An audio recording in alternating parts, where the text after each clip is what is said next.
णोरमर्दनं देवकी परमानन्दं कृष्णौ वन्दे जगद्गुरुं श्रीकृष्णौ वन्दे जगद्गुरुं।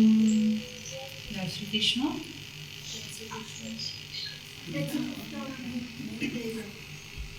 ॐ पार्थाय प्रतिबोधितां भगवता नारायणेन स्वयं व्यासेन ग्रथितां पुराणमुनिना मध्ये महाभारतम् अद्वैतामृतवर्षिणीं भगवतीमष्टादशाध्यायिनीं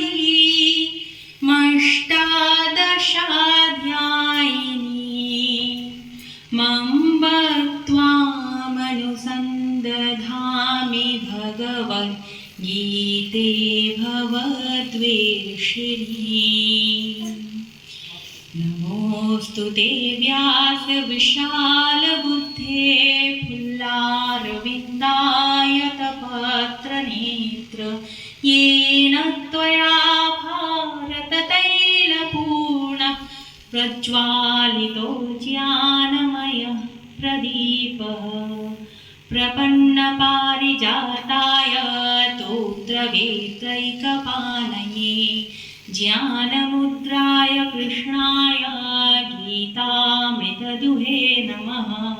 वसुदेवसुतं देवं कंसचाणूरमर्दनं देवकी परमानन्दं कृष्णौ वन्दे जगद्गुरुं।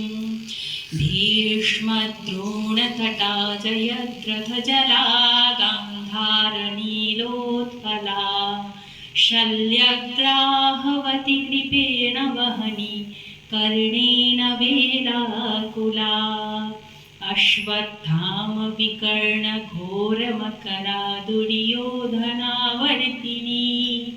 सोत्तीर्णा खलु पाण्डवैरननदी कैवर्तकः केशवः पाराश्चर्यवचः सरोजममलं गीतार्थगन्धोत्कटं नानाख्यानककेशरं हरिकथा सम्बोधनाबोधितं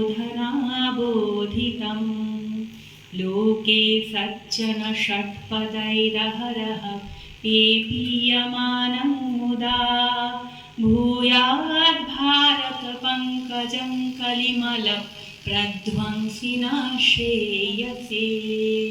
मूकं करोति वाचालं पङ्गुल्लङ्घयते गिरिं यत्कृपातमहं वन्दे परमानन्दमाधवम्।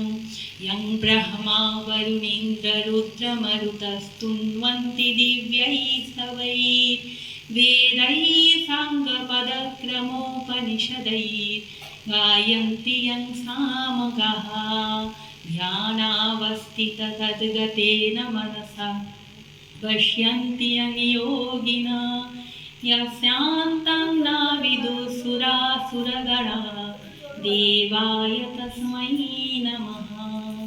देवाय तस्मै नमः। देवाय तस्मै नमः।